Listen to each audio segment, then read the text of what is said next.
ماما يا ماما. ايوه ماما. ايوه يا مدحت يا ابني. ايوه في ايه؟ مصيبة طبعا.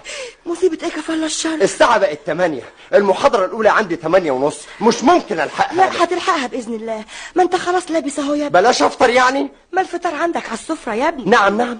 انت عارفة كويس اني ما باكلش فول، وكمان الشاي بارد. ما انا اصلي عاملاها من بدري عشان ابوك. تبقى تحضري له فطوره لوحده يا ست ماما. هو انا يا ابني هحضر السفرة كم مرة بس؟ مرة عشان ابوك، ومرة عشانك، ومرة عشان اختك ألفة. ماليش دعوة.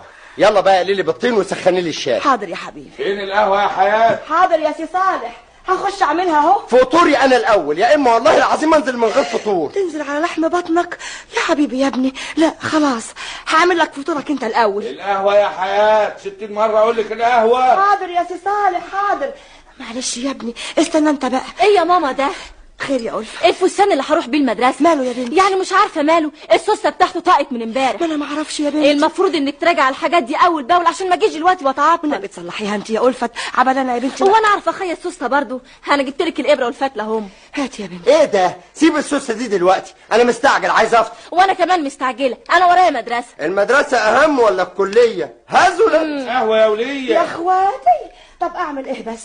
اقطع نفسي؟ سيبك منهم وخيطي لي السوسته. وبعدين وياك يا بنت انت؟ بت لما تبتك. نعم. ده انت لو كنت بتعملي القهوة على الشمس كان زمانها فارض. ايه حكايتك يا حياة؟